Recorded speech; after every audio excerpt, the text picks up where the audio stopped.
교독하겠습니다. 루스드라에 발을 쓰지 못하는 장애를 가진 한 사람이 앉아 있었습니다. 그는 태어나면서부터 걸어본 적이 전혀 없었습니다.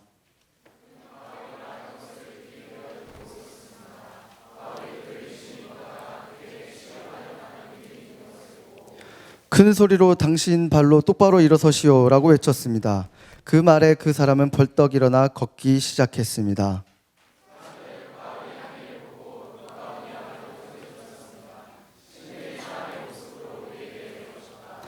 그들이 바나바는 제우스라 부르고 바울은 주로 말을 하기 때문에 헤르메스라고 불렀습니다.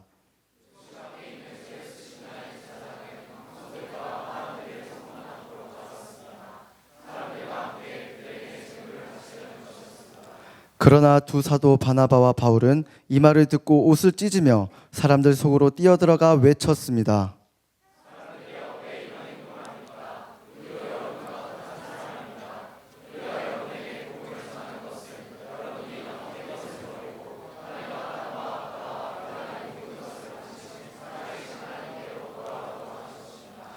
과거에는 하나님께서 모든 민족들이 제멋대로 가도록 내버려 두셨습니다.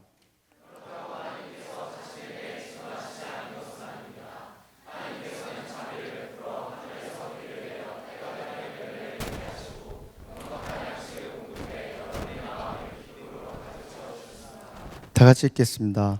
바나바와 바울은 이런 말로 자기들에게 제물을 바치지 못하도록 그들을 간신히 말릴 수 있었습니다. 네, 아멘. 예전에 영화를 보면 영화에 꼭 이 선한 사람이 있으면 악의 무리도 있잖아요, 그렇죠? 선과 악의 대립 구도가 있잖아요. 근데 예전에 영화를 보면 꼭 악의 무리로 자주 등장하는 인물이 있어요. 누군지 아세요? 바로 히틀러죠, 히틀러. 요즘 영화에는 이 히틀러가 잘 안 나오는데 예전 영화에는 악의 무리 하면 꼭 히틀러, 나치가 나왔어요. 히틀러가 등장하는 영화를 보면 자주 나오는 대사가 있습니다. 뭐죠? 그렇죠? 하이틀러 이거 나오잖아요, 그렇죠? 이거 하이틀러 항상 나오잖아요. 그 막 그거 보고 와서 애들 막 교실 뒤에서 막 이렇게 흉내내고 막 독일 나치식의 인사죠, 하이틀러. 제가 어릴 적에 이 하이틀러를 들을 때마다 생각할 때마다 두 가지 의문이 있었어요. 어린 저의 마음에. 첫 번째는 뭐냐 하면 왜 독일 사람이 독일어를 두고 왜 영어 인사를 할까? 하이 히틀러 이러면서 왜 하이틀러라 그럴까? 굉장히 의문이 있었어요. 두 번째는 그래도 히틀러가 이 국가 원수인데 어떻게 국가 원수에게 굉장히 친근한 인사 헬로우도 아니고 하이를 할 수 있을까? 이 독일 나치는 진정한 수평 공동체인가? 제가 그런 의문이 있었어요. 근데 제가 그러다가 대학에 가게 됐습니다. 대학에 가서 독일어라는 거를 처음으로 이제 배우는 거예요. 대학교 1학년 때. 그때 제가 알게 됐어요. 그때 내가 들었던 하이는 하이가 아니라 영어 하이가 아니라 독일어 하일이구나. 제가 그걸 알고 얼마나 부끄러웠는지 몰라요. 여러분의 표정을 보니까 저랑 똑같은 것 같아요. 막 지금 안 것 같아요, 여러분도. 그게 하이가 아니었어? 이렇게. 할렐루야. 하이는 영어 하이는 안녕이라는 의미지만 독일어 하일이라는 우리 따라합시다. 만세. 하일은 만세라는 의미입니다. 그래서 하일 히틀러라고 하면 히틀러 만세라는 의미인 거예요. 그런데 제가 궁금했어요. 그럼 하일이라는 단어가 이런 단어구나. 독일어 하일이. 그러면서 하일이라는 그 단어에 굉장히 집중하게 됐습니다. 하일이라는 단어에는 또 만세 말고 다른 뜻도 있는 거예요. 굉장히 심오한 뜻이 있더라고요. 첫 번째 굉장히 심오한 뜻은 이겁니다. 우리 따라합시다. 구원. 네, 맞아요. 그 구원 맞아요. 우리가 늘 얘기하는 그 구원. 하나님이 우리에게 베풀어 주신 그 구원을 얘기할 때 뭐라 그래요? 하일이라고 얘기해요. 하일. 굉장히 의미 있는 단어죠. 하일. 그리고 하일의 구원이란 뜻 말고 또 다른 한 가지 또 심오한 뜻이 있어요. 우리 따라합시다. 치유. 네, 치유입니다. 힐링. 영어로 힐링. 그게 이 독일어로는 하일이라고 합니다. 와, 굉장하지 않아요, 여러분? 구원이란 말과 치유라는 말이 같은 단어예요. 하나님이 우리의 구원자라는 말과 하나님이 우리의 치유자라는 말이 같은 말인 것이죠. 굉장히 의미 있는 것입니다. 예수님께서 우리를 구원해 주신다는 말에는 예수님이 우리를 치유해 주신다는 심오한 의미도 포함되어 있는 것이에요. 예수님이 이 땅에 오셔서 우리를 죄와 사망의 질병에서 치유해 주시는 사건. 예수님께서 우리를 죽음이라는 병에서 고쳐주시는 사건, 그것이 곧 구원입니다. 우리 따라합시다. 구원은 곧 치유이다. 네, 그렇죠. 구원은 곧 치유입니다. 몸과 마음의 치유, 머리부터 발끝까지 하나님께서 우리를 만드신 그 형상으로 치유하는 것, 그분이 바로 하나님이십니다.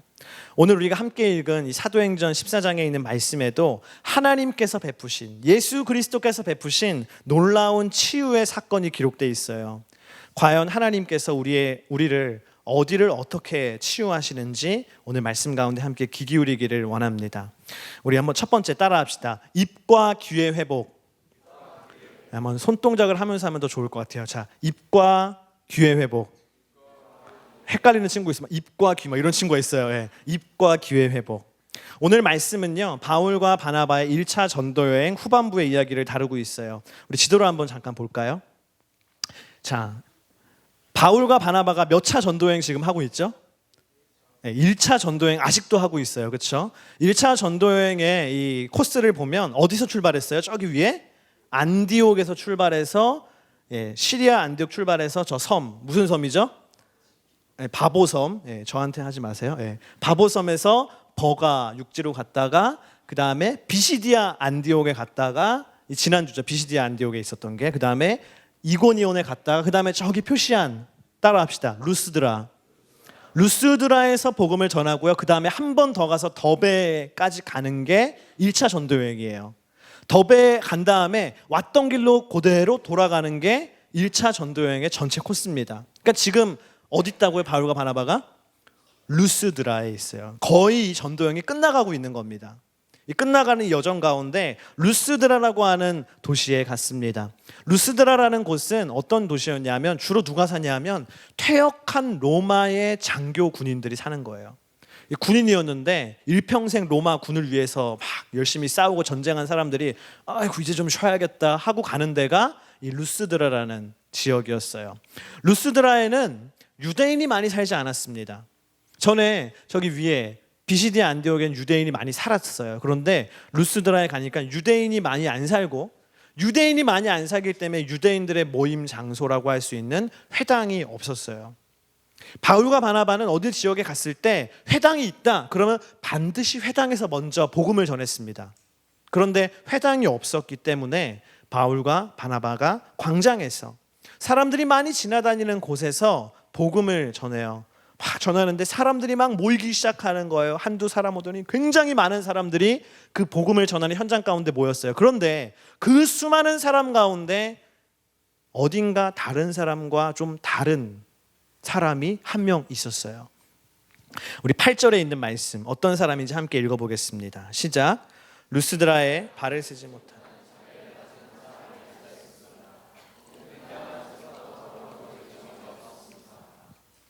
발을 쓰지 못하는 장애를 가진 사람이 그 가운데 있었다. 그럽니다. 여기서 돌발 퀴즈. 긴장했어요. 그렇죠? 사도행전은 누가 기록했을까요? 누가 기록했냐고요? 제가 물어보잖아요. 누가 기록했죠? 역시. 자, 따라합시다. 하이 개그. 지식인 개그였어요. 못 듣는 사람들은 이거 지식인 아니에요. 그렇죠?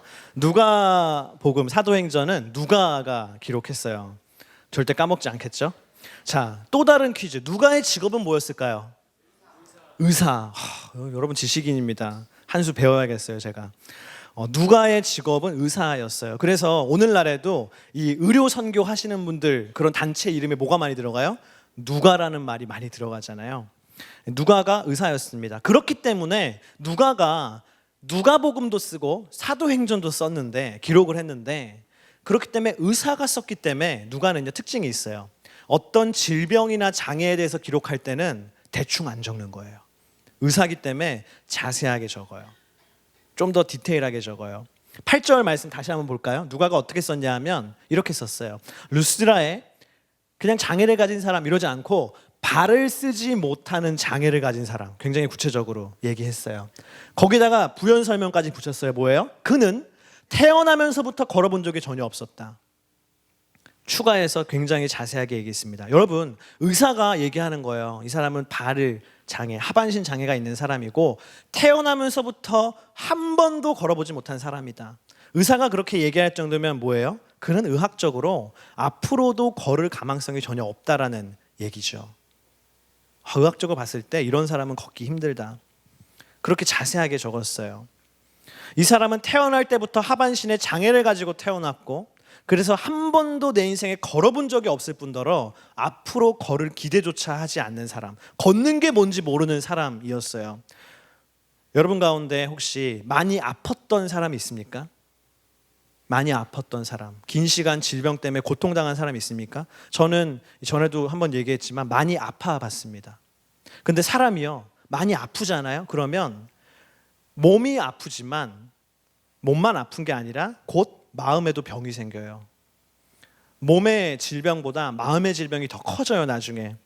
이 사람 어땠을까요? 나면서부터 한 번도 걸어보지 못하는 아픔, 장애를 가진 사람, 그 사람의 마음은 얼마나 상처투성이었을까? 저는 이 말씀을 읽는데 이 사람이 너무 불쌍한 거예요.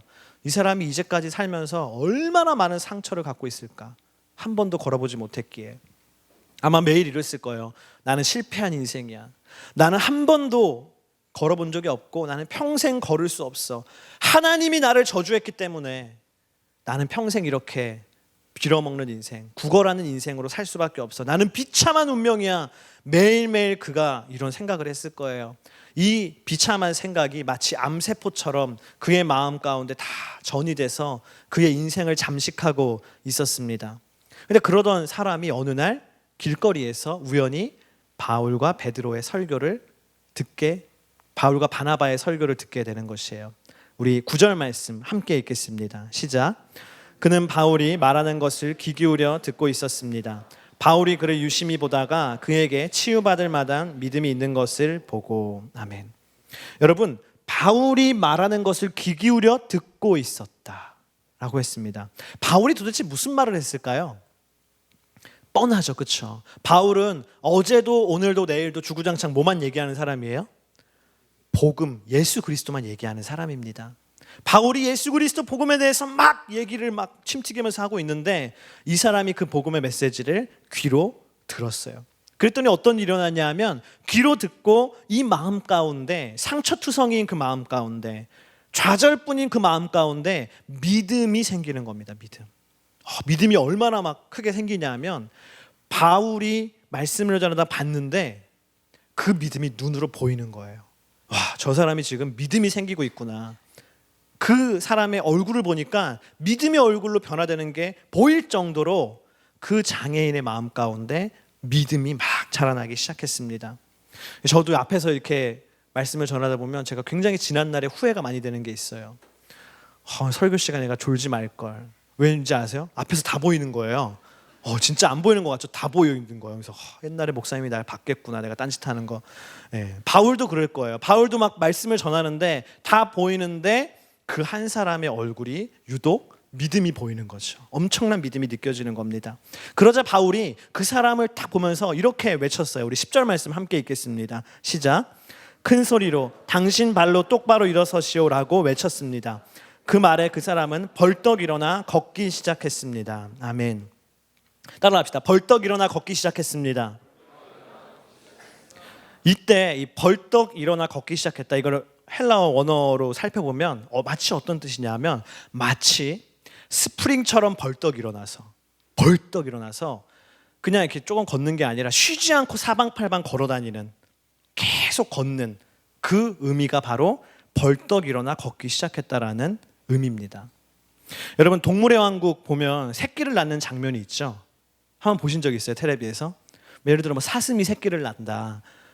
사슴 새끼를 낳으면 태어난 새끼가 이렇게 딱 태어나자마자 막 깡충깡충 막 뛰어다닙니까? 안 그러잖아요, 그렇죠? 막 이렇게 아싸 호랑나비 막 이렇게 막 하다가, 그렇죠? 막 픽픽 쓰러지다가 이렇게 조금씩 걷잖아요. 그게 뭔지 아세요? 따라합시다. 첫걸음. 아기들도 첫걸음을 걸을 때 이렇게 잡고 걸어요. 막 이렇게 잡고 엄마가 아이고 섰다 이러면 뒤로 막 넘어지고 막 그래요. 그게 첫걸음이에요, 사람의. 지금 이 장애를 가진 사람이요, 인생의 첫걸음을 걷는 거예요. 근데 인생의 첫걸음은 비실비실대면서 걷는 게 아니라 스프링처럼 벌떡 일어나서 사방팔방 막 돌아다니는, 엄청난 치유를 보여주고 있어요. 이게 뭘 의미하냐면 따라합시다. 완전한 치유. 하나님이 그 사람을 완전히 치유했다라는 것이에요. 그 사람의 다리뿐만 아니라 그 사람의 마음까지도 벌떡벌떡 기쁨에 감출 수 없는 그 발걸음들, 완전한 치유를 주님이 주셨다는 것입니다. 그러나 우리가 주목해야 될 게 뭐냐면 치유됐다는 그 기적 자체보다도 오늘 말씀 가운데 우리가 더 주목해야 될 것은 어떻게 이 치유가 일어나느냐는 것입니다. how에 주목해야 돼요. 어떻게 치유됐느냐? 먼저 바울의 입을 통해서 믿음의 말이 선포됐죠. 그리고 이 장애인의 귀를 통해서 그 믿음의 말이 들렸고 들었습니다. 그때 치유의 기적이 일어난 것이에요. 여러분, 우리의 몸과 마음이 치유되기 위해서는 또한 우리의 입과 귀가 치유되어야 되는 줄 믿습니다. 할렐루야. 우리 따라합시다. 우리의 입과 귀가 치유되어야 한다. 저와 여러분이 저 입 괜찮은데요, 저 귀 잘 들리는데요, 아니요. 우리의 입과 귀가 치유돼야 됩니다. 회복돼야 됩니다. 자, 치유받은 입은 무엇이냐? 우리 따라합시다. 언제나 복음을 외치는 입. 치유된 입은 언제나 이 바울처럼 복음을 외치는 입이 치유된 입이에요. 여러분, 예전에 드라마 중에 신사의 품격이라는 드라마 보신 적 있나요? 저만 봤어요. 네. 거기 보면 장동건이 나옵니다. 근데 장동건이 여기다가 항상 차고 다니는 게 있어요. 뭘 차고 다닐까요? 기적이 아닙니다. 볼펜인데 녹음기를 차고 다녀요. 녹음이 되는. 그래서 이 장동건이 거기서 좀 이렇게 잃어버리는 그런 어려움이 있어서 항상 자기가 어떤 말을 했고 어떤 대화를 했는지 알기 위해서 녹음기를 차고 다니는 사람으로 등장해요. 그래서 자기가 하루 종일 어떤 얘기했는지 이렇게 맨날 듣는 거죠. 내가 이런 대화 했었구나. 근데 제가 그걸 보면서 이런 생각을 해봤어요. 만약에 우리가 그 녹음기를 달고 산다면 어떨까? 내가 하루 종일 어떤 말을 하는지 내가 달고 다니는 거죠. 그리고 밤에 집에 가서 자기 전에 하루 종일 내가 어떤 말을 했는지 한번 그걸 들으면서 써본다면 나는 어떨까? 어떨 것 같습니까? 여러분 입으로 어떤 말을 평소에 하면서 지낼 것 같습니까? 우리는 분명히 생각보다 불평을 많이 할 겁니다. 우리의 말을 분석해 보면 생각보다 우리 말 가운데 세속의 가치가 굉장히 많이 들어가 있을 겁니다. 우리의 말을 꼼꼼히 살펴보면 생각보다 우리는 믿음 없는 말들을 많이 했을 것입니다. 여러분, 말을 잘하는 입이 잘난 입이 아닙니다. 외국어를 유창하게 하는 입이 잘난 입이 아니에요. 잘난 입은 어떤 입이냐? 온전한 입은 어떤 입이냐? 예수 그리스도를 이야기하는 입인 줄을 믿습니다. 할렐루야. 하나님을 이야기하고 복음을 얘기하는 입이 잘난 입이요 온전한 입인 줄을 믿습니다. 순모임 시간을 보면 그런 사람들이 있어요. 자꾸 이 엉뚱한 얘기를 나누고 싶어하는 사람들이 있어요. 여러분의 순회도 있나요? 네, 막 세상의 신변 잡기 얘기를 자꾸 막 하고 싶어하고 관심도 없는데 자기 썸 타는 얘기 막 하고 싶어하고 막 넘어갈랑 말랑 막 그래 막 이러면서 막 기도 제목 뭐야 넘어오게 해주세요 막 이런 막 썸 타는 얘기 자꾸 하려고 하고 우리 아재급 고기수 형제들 자꾸 막 정치 얘기하고 싶어하고 막 우리 당 이름도 모르는데 막 자꾸 막 어쩌고 저쩌고 하면서 막 대기업 얘기하고 싶어하고 막 그럴 수 있죠. 그러나 문제는 뭡니까? 그런 우리의 순모임 가운데 예수님의 이야기가 하나도 없다는 거예요. 여러분이 순모임 했을 때 한번 분석해 보세요. 예수님 이야기 얼마나 하나? 별로 없을 수 있어요. 왜 그런지 아십니까? 평소에 복음과 예수 그리스도를 얘기하는 훈련, 얘기하는 입이 아니기 때문에 순모임에 와도 예수님 얘기 안 하게 되는 거예요. 신앙이 있는 크리스찬들이 모여도 내가 평소에도 예수님 얘기, 복음 얘기 안 하기 때문에 얘기 안 하게 되는 거예요. 우리가 예수 그리스도를 얘기하는 훈련을 해야 돼요. 오늘 아까 이 바이블 아카데미 할 때 XE 전도 훈련 했는데요. XE는 다른 훈련이 아닙니다. 예수 그리스도를 얘기하는 훈련을 하는 거예요. 할렐루야. 내가 예수님 안 믿는 사람 앞에서도 어떻게 하면 예수님에 대해서 복음에 대해서 잘 얘기할 수 있을까? 그거를 한 학기 동안 훈련하는 거예요. 달달달 훈련하는 거예요. 그러면 정말로 그런 사람을 만났을 때 내가 복음을 전해야 되는 순간에 예수 그리스도를 전할 수 있게 되죠. 얘기할 수 있게 되죠. 여러분, 복음을 이야기하는 입으로, 예수 그리스도를 얘기하는 입으로 치유되기를 축복합니다. 두 번째로 치유받은 귀는 어떤 귀냐? 우리 따라합시다. 믿음의 말을 많이 듣는 귀.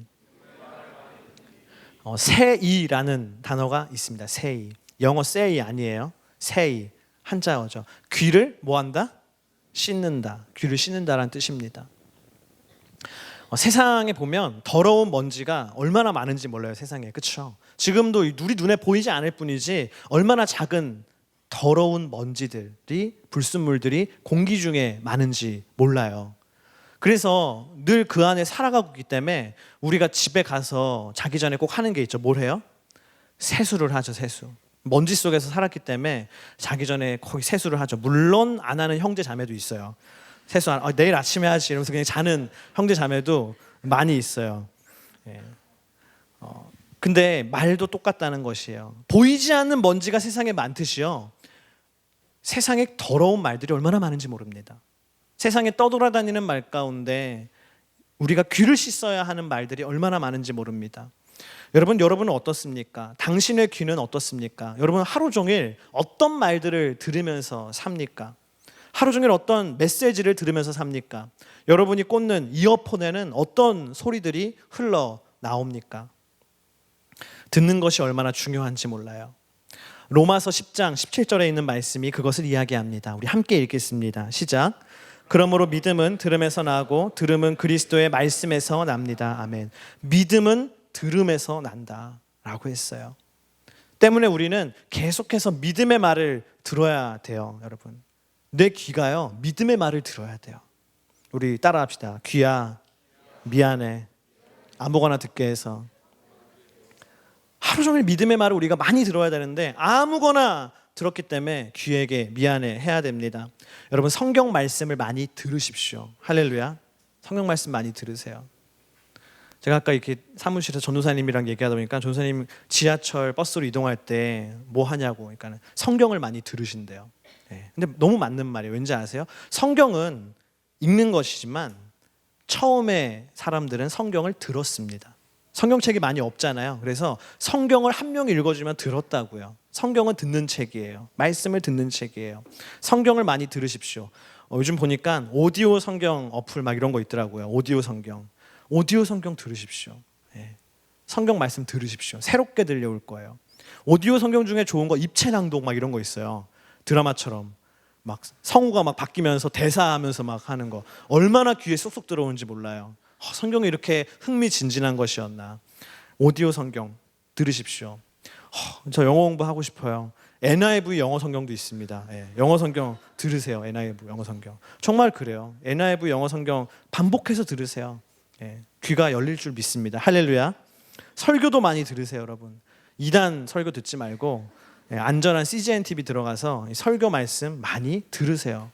저는 주일마다 듣잖아요. 목사님 말씀 듣잖아요. 부족할 수 있어요. 그렇죠? 주구장창 하나님의 말씀을 내 귀에 많이 들리게 하십시오. 내 귀를 블레싱해 주십시오. 바이블 아카데미 여러분 들으세요. 네, 들으세요. 듣기라도 하세요. 가서 말씀을 듣고 좋은 신앙의 그 메시지들을 듣기라도 하세요. 이 성장기 때는요 먹으면 크거든요. 그렇죠? 많이 먹은 만큼 큽니다. 성장기 때는. 근데 우리가 실수하는 게 뭡니까? 성장기 아닌데 많이 먹으면 비만되고, 그렇죠? 놓치는 거죠. 여러분 영적으로 성장할 수 있는 너무나 좋은 젊음의 때를 우리가 살고 있습니다. 말씀을 많이 이때 먹으십시오. 말씀을 많이 들으세요. 저는 이제부터 여러분의 귀 가운데 이상한 세상의 메시지가 아니라 하나님의 말씀의 메시지가 늘 울려 퍼지기를 축복합니다. 할렐루야. 예수 그리스도의 이름으로 우리의 입과 귀가 회복될 줄을 믿습니다. 우리 마지막으로 따라합시다. 눈과 손의 회복. 태어나면서부터 걷지 못했던 장애인이 스프링처럼 막 걸어다니자 루스드라 사람들이 매우 놀랐어요. 매우 놀라서 바울과 바나바가 전혀 예상하지 못한 행동을 이들이 하기 시작했어요. 우리 사도행전 14장 11절부터 13절 함께 읽겠습니다. 시작. 사람들은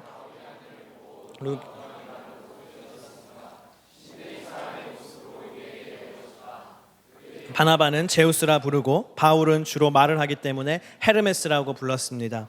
도시 밖에 있는 제우스 신전의 제사장은 황소들과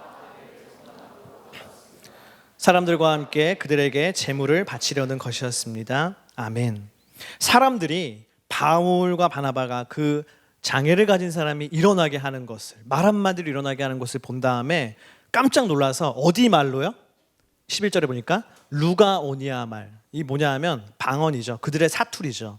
사투리로 이 얘기를 하는 거예요. 뭐라고 했냐면 신들이 사람의 모습으로 우리에게 내려오셨다. 이 사람이요, 이 흥분하고 당황하잖아요. 그럼 사투리가 튀어나옵니다. 여러분들도 이제 순모임하다가 갑자기 굉장히 긴박한 순간에 사투리를 쓰는 사람은 고양이 들통나는 거죠. 이렇게 사투리가 나와요. 만약에 이 말씀이 루가오니아가 아니라 뭐 충청도에서 바울과 바나바가 사역하다 일어났다. 그럼 막 그 시기가 그 시기에서 거시기 일어나서 거시기 돌아다니더라고 이랬을 거예요. 그렇죠? 예, 전라도였다. 그럼 가 있잖아. 가 걷지 못하던 가가 뒤에서 가가 거더라고 이럴 거야. 막 흥분해서 말을 잇지 못하는. 루가오니아 말로 모든 사람들이 그렇게 당황해서 얘기하기를 신들이 사람의 모습으로 우리에게 내려오셨다라고 얘기했어요. 바울과 바나바를 사람으로 안 보고 장애를 가진 사람에게 치유의 회복을 일으키니까 신으로 보는 것이죠. 특별히 그냥 신도 아니고요. 그리스 신화에 나오는 이름까지 붙여줬어요. 바나바를 뭐라고 했다고요? 제우스. 바울을 뭐라고 했다고요? 헤르메스. 제우스와 헤르메스라는 이름까지 딱 정해줘서 그렇게 불러주면서 막 예배하려고 바울과 바나바를 막 제사 드리고 막 신으로서 떠받들려고 하고 있었습니다. 왜 이런 행동을 이들이 했을까? 이 역사적인 이유가 있어요. 이 루스드라에는 오랫동안 민간 전설 하나가 내려오는데 그 민간 전설이 뭐냐면 이런 얘기였어요. 어떤 얘기였냐면 옛날에 이 제우스와 헤르메스가 인간의 모습을 한 다음에 루스드라로 이렇게 내려왔다는 거예요. 내려왔는데 인간의 모습을 하고 오니까 아무도 제우스와 헤르메스인지 모르고 홀대하는 거, 아무도 안 받아주고 얘기도 안 해주고 불친절하고. 근데 가난한 농부 부부만 그들을 맞이했다. 그러니까 막 제우스와 헤르메스가 그들의 집을 막 금집으로 만들어주고 다른 사람들은 나를 홀대했기 때문에 홍수로 다 쓸어버렸다라는 거예요. 그래서 이 루스드라 사람은 그런 이 잘못된 민간 전설을 믿고 있었어요. 그래서 늘 두려웠어요. 제우스와 헤르메스가 언제 사람의 모습으로 올지 몰라. 오면은 내가 잘 해가지고 우리 집 금 신전으로 만들어야지. 늘 그런 생각에 사로잡혀 있던 사람들이 바로 루스드라 사람이었습니다. 잘못된 생각이죠. 근데 마침 바울과 바나바가 왔는데 막 기적을 일으키는데 마침 두 사람인 거예요. 두 사람이네?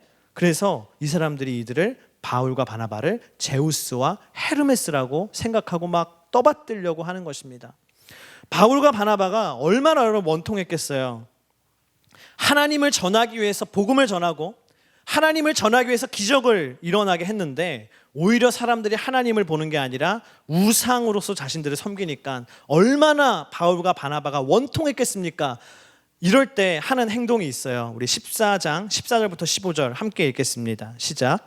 그러나 두 사도 바나바와 바울은 이 말을 듣고 옷을 찢으며 사람들 속으로 뛰어들어가 외쳤습니다. 사람들이여 왜 이런 행동을 합니까? 우리도 여러분과 똑같은 사람입니다. 우리가 여러분에게 복음을 전하는 것은 여러분이 이런 헛된 것을 버리고 하늘과 땅과 바다와 그 안에 모든 것을 만드신 살아계신 하나님께로 돌아오라고 하는 것입니다.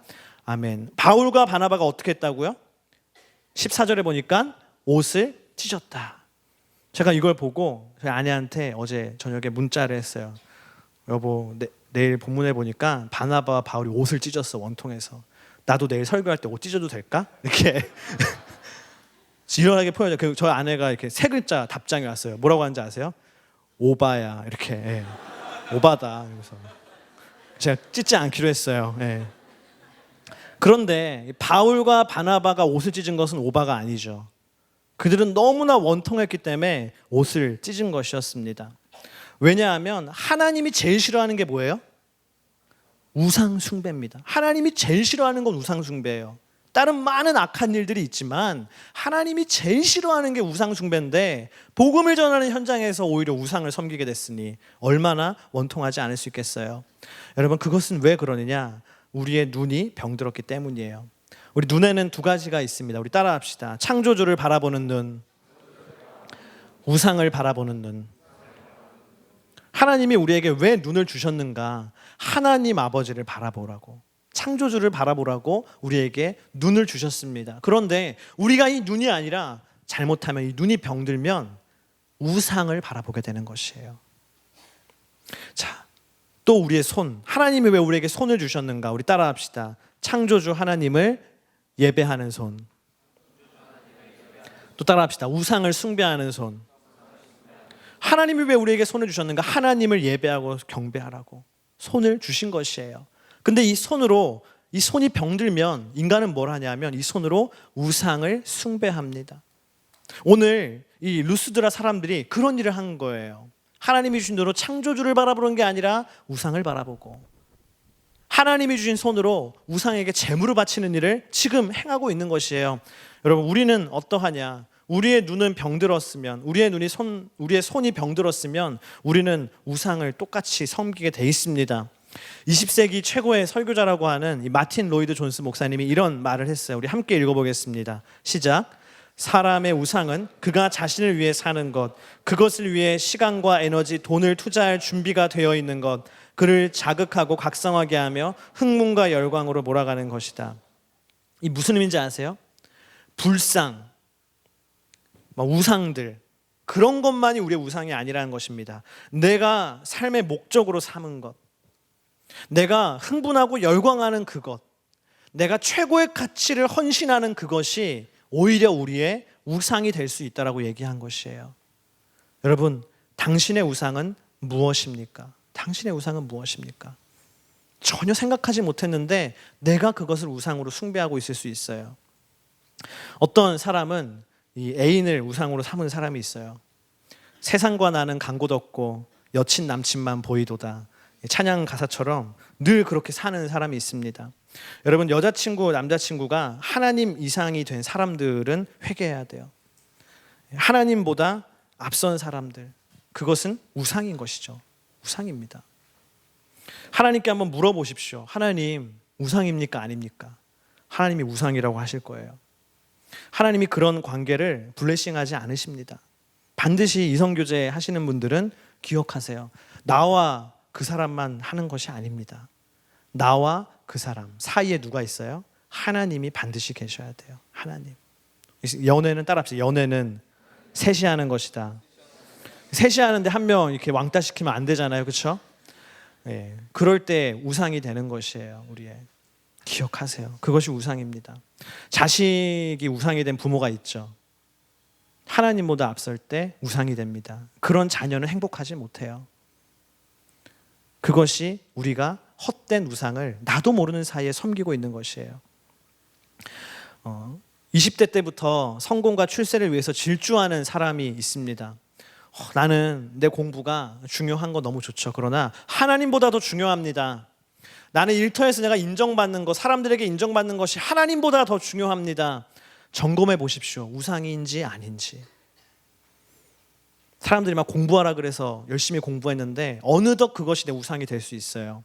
여러분, 학점을 당신의 우상으로 삼지 마시기를 축복합니다. 할렐루야.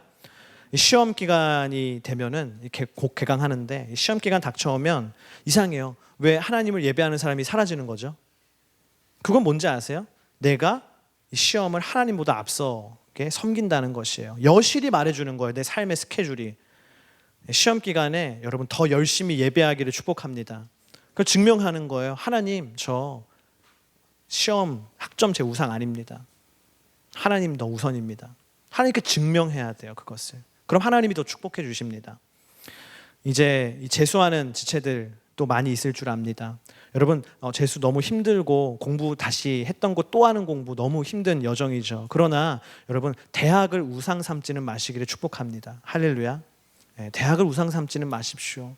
열심히 공부할 뿐이지 하나님보다 그것이 앞서서는 절대 안 됩니다. 특별히 여러분, 성공을 우상 삼지 마십시오. 성공을 우상 삼지 마세요. 왜 사람들이 성공을 우상 삼느냐? 인정받고 싶거든요. 인정받고 싶어서. 요즘은 인정 세대 아닙니까? 그래서 이응 지읒 세대라 그러잖아요. 오늘날의 세대를 이응 지읒 세대. 인정. 다 인정해달라. 그래서 뭐 먹는 것도 인정해달라. 뭐도 인정해달라. 좋아요 꼭 눌러달라. 다 인정받고 싶은 세대.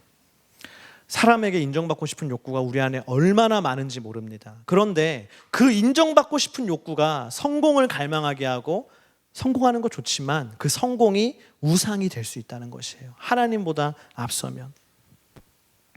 제가 이렇게 예배하면 다 보인다 그랬잖아요. 근데 막 그런 날이 있어요. 막 저기 뒤까지 가득 차면은 제 마음이 되게 많이 왔나 보다. 몇 명 왔을까? 막 이렇게 막 좀 안 찼어요. 오늘 많이 안 왔나 보다. 왜 이렇게 낙심이 되지? 그런 게 뭔지 아세요? 그런 게 우상 숭배예요.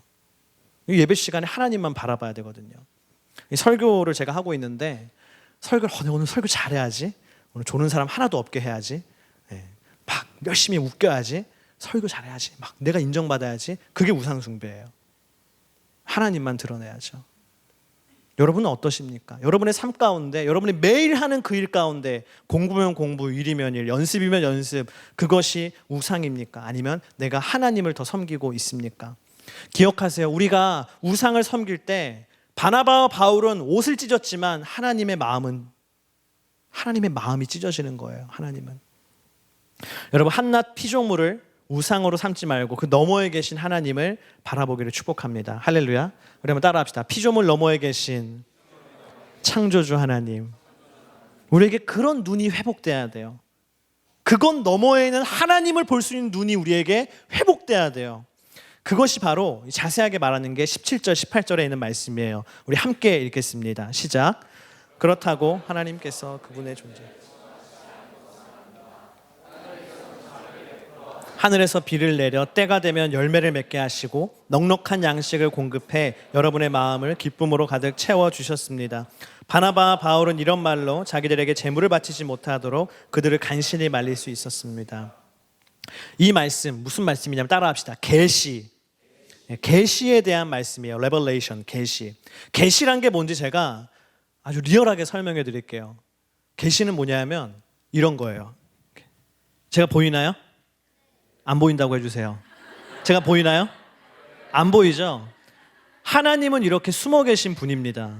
근데 하나님이요, 우리에게 자신을 드러내시는 방식이 있어요. 하나님이 내가 좀 우리 하늘대학 부지에 손을 한번 좀 드러내줘야겠어. 손이 보이나요? 보이죠? 내가 우리 하늘대학 부지한테 얼굴을 한번 보여줘야겠어. 얼굴이 보이나요? 이런 게 계시예요. 우리가 하나님을 알고 싶다고 해서 알 수 있는 게 아니라 하나님이 자신을 드러내셔야만 우리가 알 수 있어요. 하나님이 나에게 손을 보여주시면 내가 하나님의 손을 알 수 있고, 하나님이 나에게 발을 보여주시면 내가 발을 볼 수 있는 것입니다. 하나님이 자신에 대해서 오픈하시는 만큼만 내가 알 수 있거든요. 그 오픈하시는 게 뭐냐? 그게 계시예요. 그게 계시입니다. 레벨레이션. 자, 하나님이 인간에게 자신을 드러내시는 방식, 그 계시가 여러 가지가 있는데 최고의 계시는 뭔지 아세요? 바로 예수 그리스도입니다. 예수 그리스도. 성경에 보면 예수님 뭐라고 하셨어요? 나를 본 자는 누구를 봤고? 아버지를 봤다. 예수님을 본 사람은 하나님 아버지를 봤어요. 예수님에 대해서 아는 사람은 하나님에 대해서 아는 것입니다. 예수님의 말씀을 읽은 사람은 하나님의 말씀을 들은 것입니다. 예수님은요, 살아있는 하나님의 계시예요. 이 땅에 오신 하나님의 계시. 그냥 다 보여주신 거예요. 예수님이 최고의 하나님의 계시입니다. 두 번째 계시가 뭔지 아세요? 계시 2등급. 누군지 아세요? 따라합시다. 성경. 이 성경이 두 번째 계시입니다. 왠지 아세요? 이 성경은 예수 그리스도에 대해서, 하나님에 대해서 증언하고 있는 책이기 때문이에요. 성경이 두 번째 계시, 하나님을 가장 많이 나타내는 두 번째 계시입니다. 그래서 제가 지금 설교를 하고 있지만 이 설교도 엄연히 어디에 있어요? 성경의 권위 아래에 있는 거예요. 성경의 권위. 제가 성경과 다른 말을 하면 제가 틀린 겁니다. 성경의 권위 아래에 있어요. 교회도 성경의 권위 아래에 있고 설교도 성경의 권위 아래에 있는 것이에요. 마지막 세 번째 계시, 따라합시다. 자연이에요. 자연을 통해서 하나님을 어떻게 보는가, 하나님을 어떻게 발견하는가. 오늘 말씀에 바울이 얘기한 게 비를 얘기했고 열매를 얘기했고 양식을 얘기했습니다. 예를 든 거예요. 자, 하늘에서 막 비가 내려요. 비가 내리면 우리가 어떤 생각을 할 수 있죠? 이 비는 누가 내리게 하시는 것일까? 우리가 맛있는 과일을 먹었어요. 맛있다. 그래서 생각해요.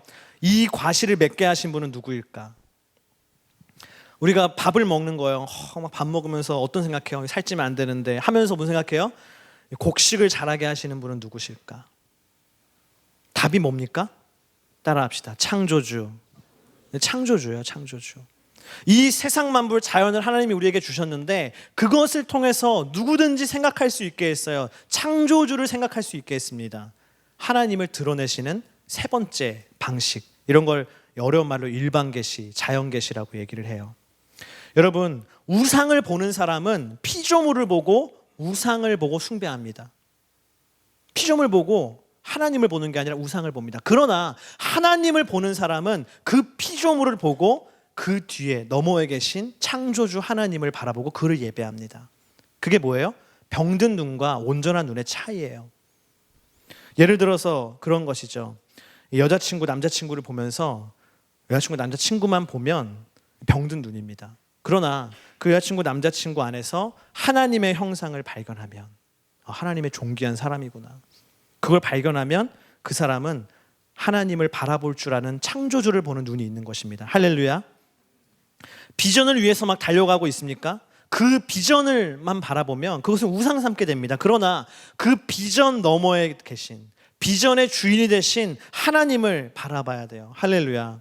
우리에게 그런 눈이 회복되기를 축복합니다.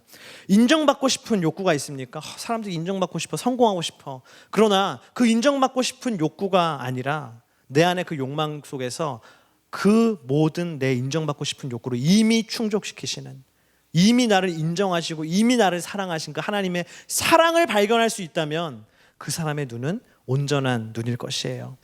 여러분, 피조물에 매여 있는 눈이 아니라 그 너머에 계신 창조주 하나님을 바라볼 수 있는 눈으로 회복되기를 축복합니다. 우상을 숭배하는, 나도 모르는 사이에 우상 앞에 절하고 있는 내가 아니라 하나님만을 예배하는 거룩한 눈과 거룩한 손으로 회복될 줄을 믿습니다. 오늘 말씀을 맺겠습니다. 여러분, 몸만, 마음만 병드는 것이 아니라 우리의 입도, 귀도, 눈도, 손도 병들 수 있습니다. 그 우리의 병든 입과 귀와 눈과 손을 하나님이 치유하십니다. 할렐루야. 여러분, 예수 그리스도 복음을 말하는 입으로 치유되시기를 축복합니다. 믿음의 말씀을 많이 듣는 그 귀로 치유되시기를 축복합니다. 하나님 창조주를 예배하는 눈과 손으로 치유되시기를 축복합니다. 하나님은 우리의 치유자이십니다. 우리 하나님께 영광의 박수 올려드리겠습니다. 우리 다 같이 일어나서 함께 찬양하겠습니다.